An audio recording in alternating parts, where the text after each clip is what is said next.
안녕하세요, 모터그래프 김한용 기자입니다. 오늘 만나볼 차는 르노 삼성 QM3입니다. 르노 삼성이 어려움을 겪고 있을 때 르노 삼성을 구원해낸, 그건 구원투수라고 할 수 있는 그런 자동차죠. 스페인에서 온 자동차이기 때문에 굉장히 화끈하기도 하고 많은 사람들이 유럽차를 느낄 수 있게 한 그런 1등 공신이기도 합니다. 그런 QM3가 이제 T2C라는 독특한 옵션을 더했다고 하는데, 어떤 옵션인지, 그리고 이 차는 또 어째서 그렇게 인기가 많았는지 하나둘씩 살펴보도록 하겠습니다.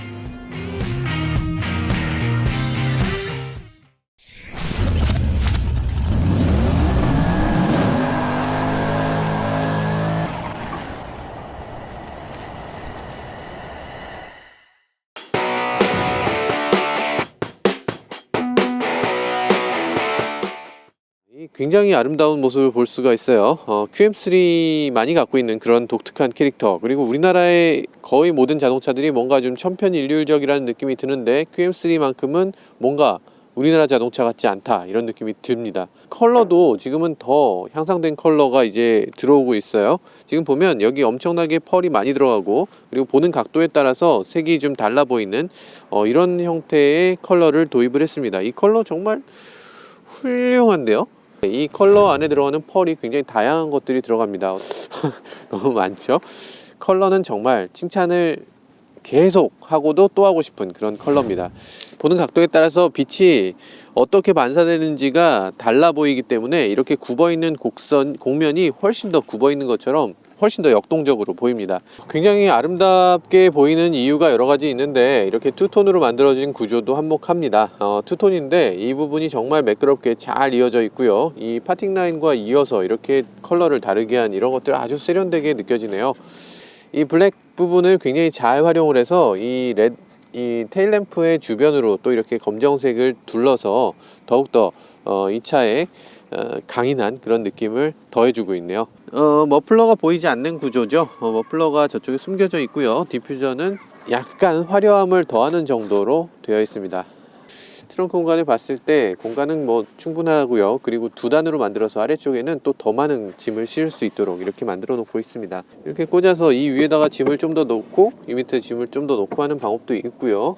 실용적인 부분을 강조하기 때문에 스크래치가 나거나 그런 일이 없도록 이렇게 플라스틱으로 곳곳을 덧댄 걸 볼 수가 있습니다. 마치 오프로더인 것 같이 이렇게 만들어져 있는데, 실제로는 전륜구동 자동차만 제공을 하고 있고요. 사륜구동은 제공되지 않습니다. 이야, 이거 그냥 올리면 슉 올라가네요. 가스리프터가 있어요. 와, 가스리프터 있는 차가 이 정도 차고면 별로 없는데요. 엔진룸에는 한 뼘 정도 되는 그런 크기의 엔진이죠. 다운사이징이라고 하면 이런 것을 말하는 거겠죠. 1.5리터 디젤 엔진이 장착되어 있고요. 디젤 엔진이다 보니까 당연히 터보가 또 장착되어 있습니다. 사실 이 정도 차급을 끌고 가는데 조금 부족하진 않을까, 이런 생각도 들게 되는데요. DCT, 터보, 디젤 이런 것들이 합쳐져 있으면 이런 정도의 차를 끌고 나가는데 전혀 손색이 없고 굉장히 유쾌하게 주행할 수 있는 그런 파워트레인이라고 할 수도 있겠습니다. 이런 부분들 그냥 고무로 된 것이 아니라 그 고무가 닳지 않도록 이렇게 가장자리에 또 이런 식으로 덧대어져 있는 부분이 있네요. 부품들이라든지 케이블이라든지 이런 것들의 어떤 정비성 같은 걸 굉장히 좀 많이 고려를 했습니다. 커넥터로 다 이루어져 있고요. 커넥터를 제대로 정말 만들어 놓은 것을 볼 수가 있네요. 빼고 끼고, 그리고 거의 대부분 깔끔하게 이렇게 정리가 된 게 눈에 띕니다. 고압 세차할 때 여기는 고압 세차하지 마라, 딴 건 다 고압 세차해도 되는데 여기만 하지 마 하는 겁니다. 여기는 퓨즈 박스거든요. 유럽차다 보니까 유럽 부품 회사들 이름이 굉장히 많이 있습니다. 여기는 뭐 말레고, 여기는 뭐 컨티넨탈이고, 뭐 여기는 뭐 에어센서는 컨티넨탈이고, 뭐 등등등등 유럽의 유명한 메이커들이 내놓은 그런 부품들을 이용을 하고 있어요. 그러다 보니까 부품의 이런 질이라든지 이런 것들이 굉장히 우리나라에서 보던 그런 부품들하고 또 차원이 다른 그런 부품의 질을 보여주고 있습니다.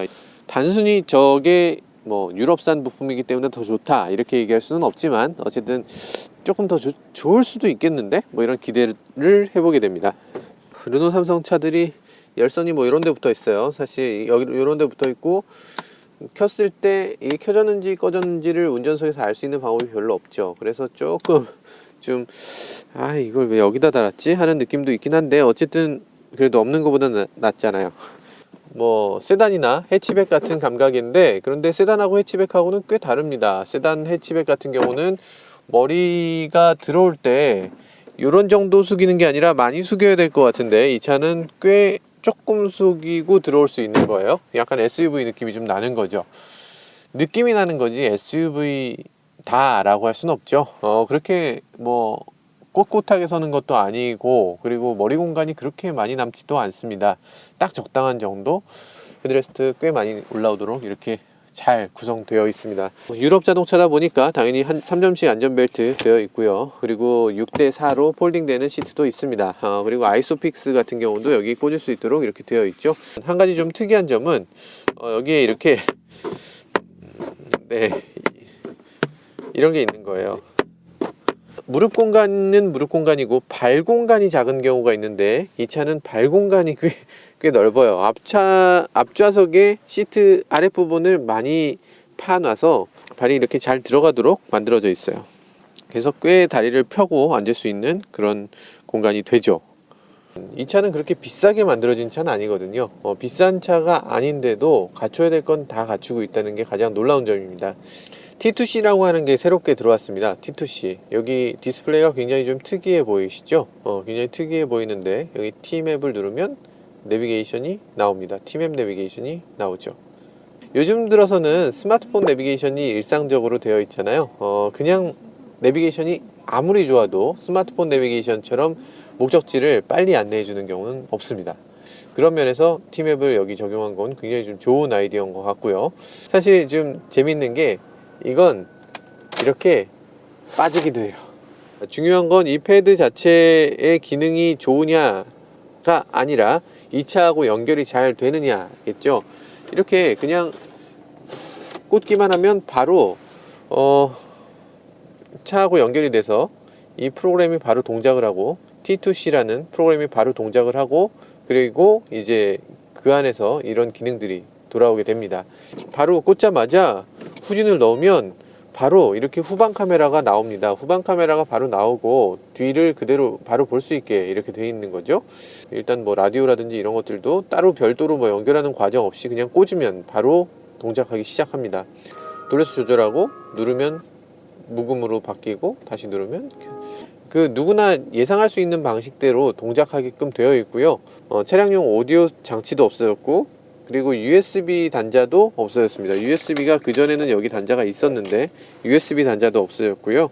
패드기 때문에 음악을 틀은 동안 내비게이션 안 되는 거 아니야? 이런 생각은 안 하셔도 돼요. 내비게이션을 하면서 동시에 음악도 되고 동시에 뭐 이런 것들도 다 한꺼번에 할 수가 있습니다. 스마트폰에 있는 음악을 블루투스로 연결해서 또 연결할 수가 있고요. 이런 것들 꼼꼼한데? 진짜 꼼꼼해요. 사실 스마트 패드가 워낙 좋기 때문에 스마트 패드만큼 좋은 디스플레이를 만들어내는 건 불가능해요. 이 정도의 디스플레이를 만드는 건 실제로 자동차 회사가 할 수 있는 그런 영역이 아니죠. 사실 우리가 르노 삼성이라고 하면서 삼성은 전혀 없는 것으로 얘기하곤 하잖아요.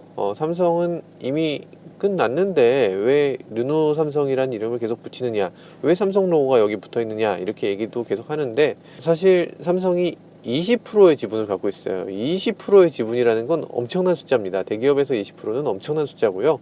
그래서 지금 르노 삼성에서 삼성을 떼고는 르노 삼성을 말할 수가 없고요. 즐기기 위해서가 아니라 정말 적극적으로 이 차의 가장 기본 기능을 대체하는 용도로 사용된 것은 이게 처음이기 때문에 이런 것은 삼성이나 아니면 SK텔레콤이나 르노 삼성 모두에게 큰 도전이 됐을 겁니다. IT와 자동차의 어떤 접목이라고 할 수 있겠고, 삼성의 역할이 르노 삼성에서도 굉장히 크다는 것을 또 보여주는 것 같습니다. 한 가지 조금 아쉬운 부분은 이런 거예요. 이걸 빼면 스마트 패드로 사용할 수가 있지만 꽂았을 땐 이거밖에 사용할 수가 없는데, 이 T2C라는 것이 기능이 너무 좀 제한적이에요. 여기에 조금 더 앱을 많이 깔아서 쓰고 이렇게 할 수 있도록 조금 인터페이스를 확장성 있게 만들어주면 좋지 않을까, 뭐 이렇게 생각을 좀 해보게 되네요. 르노 삼성 본사에서도 계속 이걸 업그레이드해 나갈 수 있다고 합니다. 그래서 아마 앞으로는 조금 더 이렇게 기능이 많이 달라질 수도 있겠죠. 이건 별도로 충전할 필요가 없습니다. 이렇게 꽂게 되면 바로 충전이 시작되고요.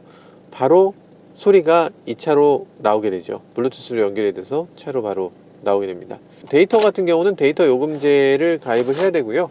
일반 3G 요금제하고 똑같은 겁니다. LTE 요금제를 가입을 해서 데이터를 써야 되는데, 그러다 보니까 조금 아껴 써야 된다, 이런 것도 조금 신경 써야 되겠죠. 이쪽에 수납 공간을 만드는 경우가 있죠. 많죠. 거의 대부분 여기 수납 공간이 있는데 이 정도 있잖아요. 이 차는 이 정도 있습니다. 그냥 서랍이에요. 서랍이어서 여기에 뭐 어지간한 신발이나 뭐 백이나 이런 것들을 한 대 넣을 수가 있어요. 뭐 이런 갤럭시 탭 같은 박스는 뭐 이렇게 쑥 들어가네요. 이러고도 공간이 또 이만큼이 더 남아요. 이만큼을 더 넣을 수 있는 거죠. 이쪽에도 수납 공간이 조금 있긴 해요. 물론 이건 좀 빈약해서 여기다가 뭘 넣어야 되나 뭐 이런 느낌이 들긴 하는데, 사륜구동도 아니면서 SUV적인 역할을 모양을 많이 취하고 있어요. 주행 모드를 세 가지로 나누어서 선택할 수 있도록 되어 있는데요. 마치 랜드로버에 있는 것 같은 기능을 살짝 흉내내서 오프로드도 잘 갈 수 있는 자동차야 라고 이렇게 보여주고 있습니다. 잘 갈 수는 없을 것 같긴 한데요. 재미를 위한 요소라고 할 수 있겠어요. 우리나라 자동차들하고 모든 게 다 조금씩 다릅니다. 운전대에 오디오 스위치를 다는 것에 대해서 굉장히 민감하게 반응하고 있어요. 거의 오디오 스위치를 달질 않아요. 이 리모컨이 있긴 한데 이 리모컨은 크루즈 컨트롤에 대한 겁니다. 누르면 크루즈 컨트롤이 속도가 맞춰지는 거예요. 오디오는 별도로 리모컨을 제공을 하고 있습니다. 이 뒤편에서 오디오를 조절하면 되는 거죠. 볼륨을 위로 올리면 볼륨이 올라가고요. 아래로 당기면 볼륨이 내려갑니다. 이런 것들은 굉장히 단순하죠. 그리고 이런 오디오 스위치가 완전히 별도의 장비잖아요. 그런데 이게 지금 잘 조합이 되고 있습니다. 뭐 볼륨을 줄이는 부분이라든지 이런 것들은 아주 잘 되고 있고요. 잘 만들어져 있습니다.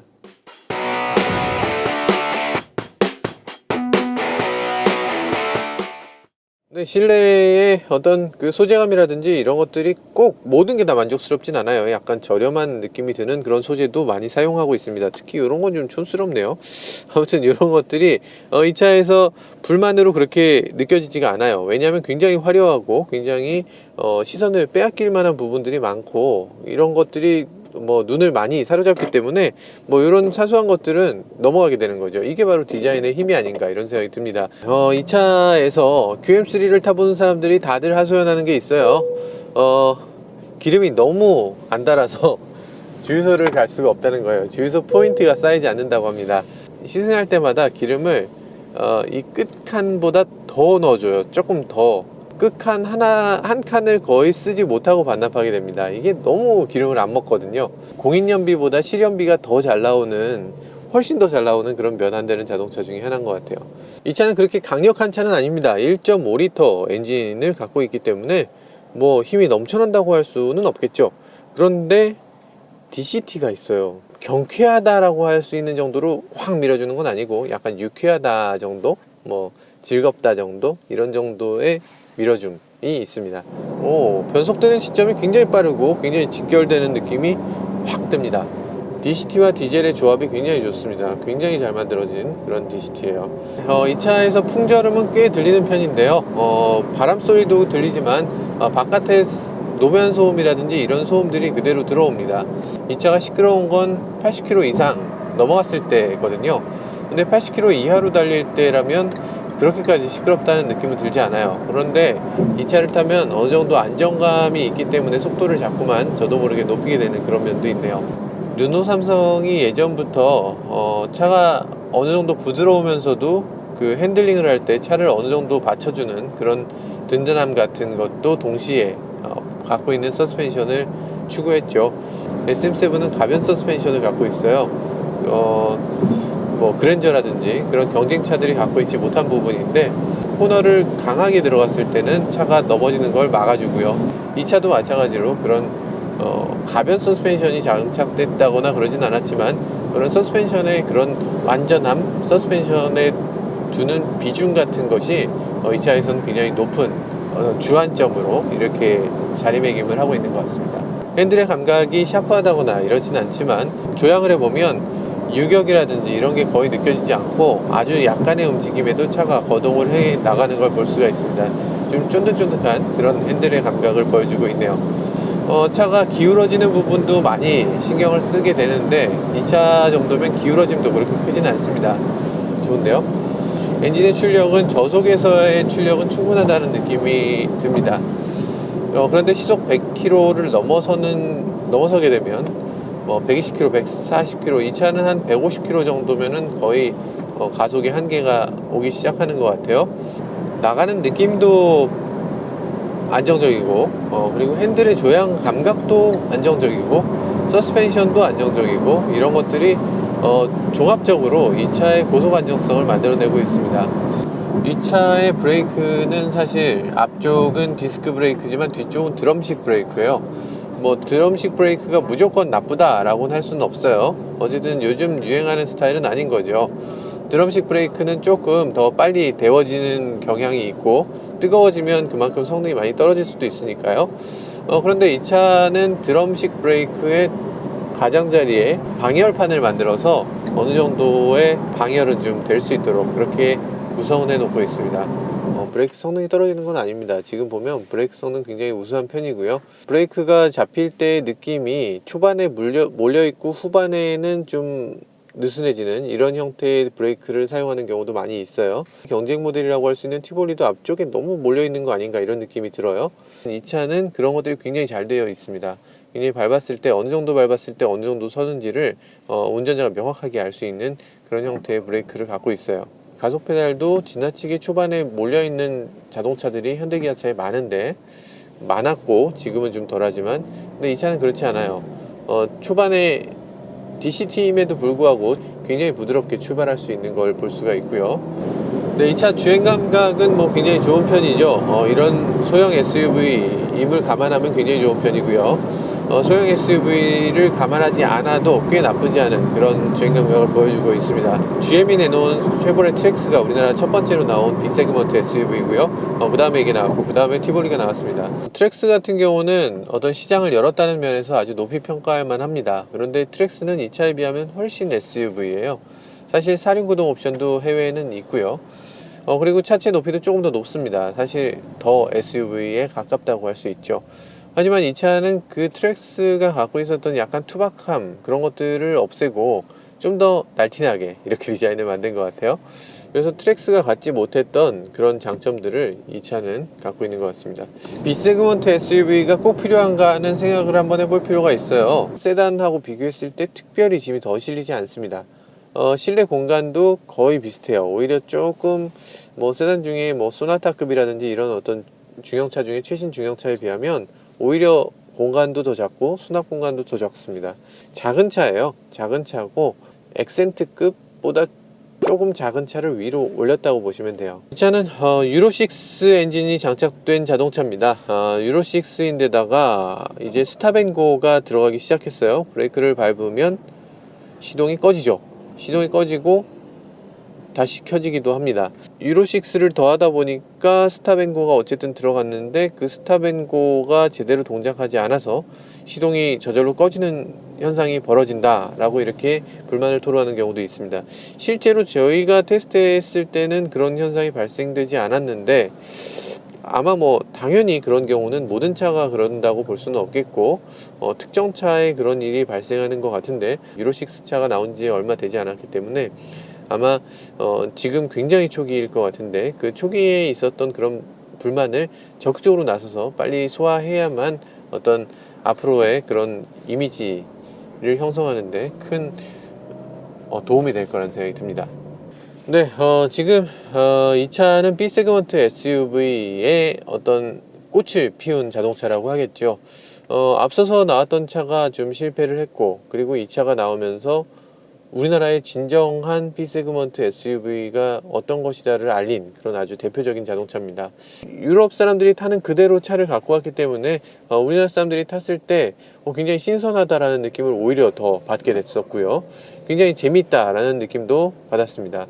세단과 거대한 SUV만 득실득실하던 그런 세상에서 아주 틈새를 노려서 아주 재미있게 아주 많은 사람들이 즐거워할 수 있는 그런 자동차를 만들었다는 점에서 이 차의 가치는 높다는 생각도 해보게 됩니다. 거기에 또다시 이렇게 첨단 기능을 집어넣었다는 점에서 굉장히 박수를 쳐주고 싶기도 하네요.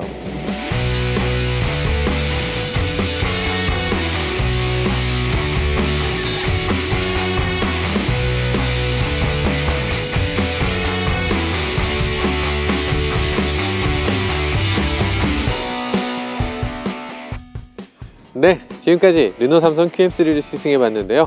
여러 가지 장점들이 있었습니다. 물론 이 차의 차급을 생각했을 때 이 차가 완벽하고 굉장히 고급스럽고 굉장히 넓은 실내를 자랑하기는 조금 어려움이 있었죠.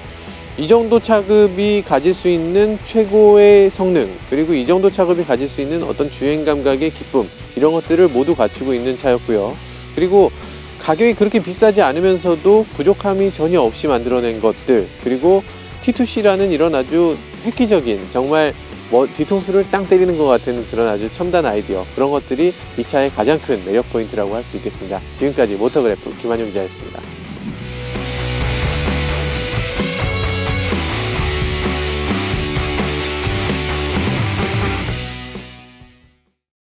네, 안녕하세요. 모터그래프 김한용 기자입니다. 오늘 다시 할게요. 김한용 기자면 김한장이에요. 네, 안녕하세요. 모터그래프 김한용 기자입니다. 오늘 만나볼 차는 르노 삼성 QM3입니다. 그동안 르노 삼성이 갖고 있었던 어떤 자동차보다 더 강력한, 잘했다 아주. 그러면 여기 이런 것들이 들어가요. 굉장히 잘 만들어졌잖아요. 이런 플라스틱이라, 어떻게 저렇게 시끄러울 수 있어요? 다시 한번 타볼게요. 음악 연주해 드리겠는데? 할 게 많다. 이게 들어오면 할 게 많다. 빠빠빠빠. 주행수신입니다. 배고픈데? 한번 달려볼까요? 신호가 바뀌어야 달리지. 졸려. 이런 얘기 왜 하고 있어? 아까 했지? 네, 오늘은 지금까지 QM3를 시승해봤는데요. 다시 할게요.